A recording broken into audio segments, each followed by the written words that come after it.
How I cured my messed up sleep without pills. Maybe it'll work for you.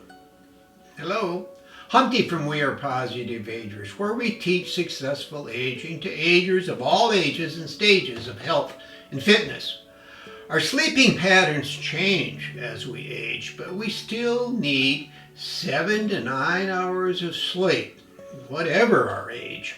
Getting sufficient sleep has often been difficult for me, and in recent years has become a high priority issue because I've learned just how important sleep is in healthy aging. A recent study showed that those getting less than adequate sleep die sooner than those who sleep 7 or more hours a night. That's a good incentive to improve it. Here's the problem I sometimes have and how I resolve it when it happens, as it has many times over the years. It starts like this. I have poor sleep one night. Maybe watched a device too late with that unhealthy blue light, or ate too much, or was keyed up from some late night activity. That next day, I'm sleepy and take a nap.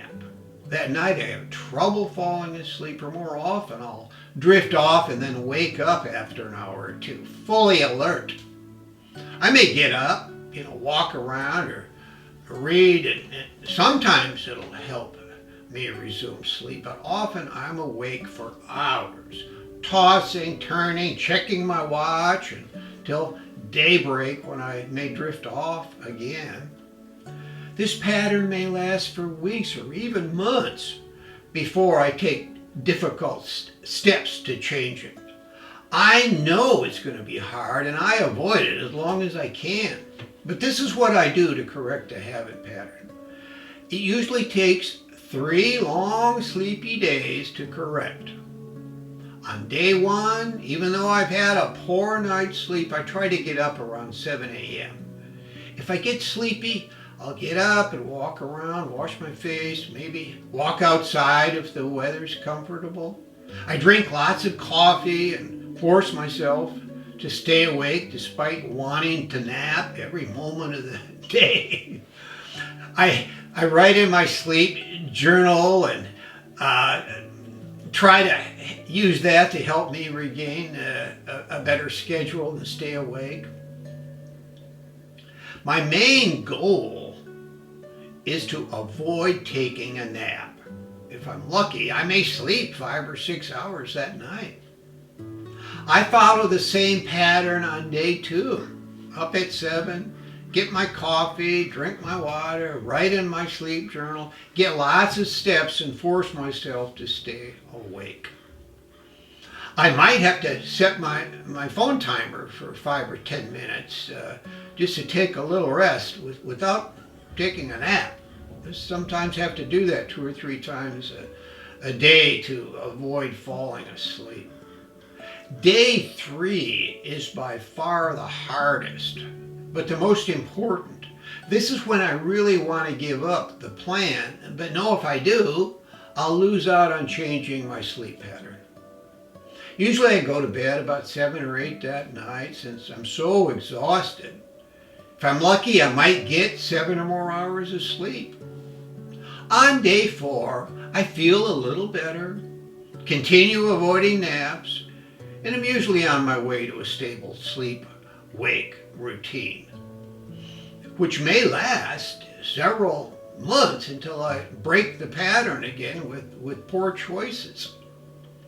I have to use this strict sleep hygiene recovery program, or my erratic sleep cycle will not improve.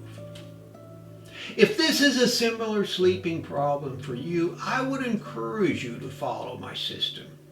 If your sleeping has been disturbed for 6 or more months, then you should consult your healthcare provider for other options. A sleep clinic examination and intervention might be the best one for you. Whenever I talk about sleeping challenges, I like to remind my viewers and subscribers about this book, Why We Sleep, by Matthew Walker, PhD. It provides valuable scientific insights on sleep mechanisms, written in a user-friendly style. He also has a number of YouTube videos and is a frequent guest on podcasts. On a lighter note, he states that he hopes you will fall asleep reading his book. Try it out. I found the book too interesting, so it didn't cause me to fall asleep. I have a number of sleep-related videos on my Be a Deeper Sleeper playlist and self-directed course of the same name as one of the 10 courses in the Ager Plus Learns a Decade Challenge program. You can see the Decade Challenge playlist for resources. Also, check for some clickable resources in the links below.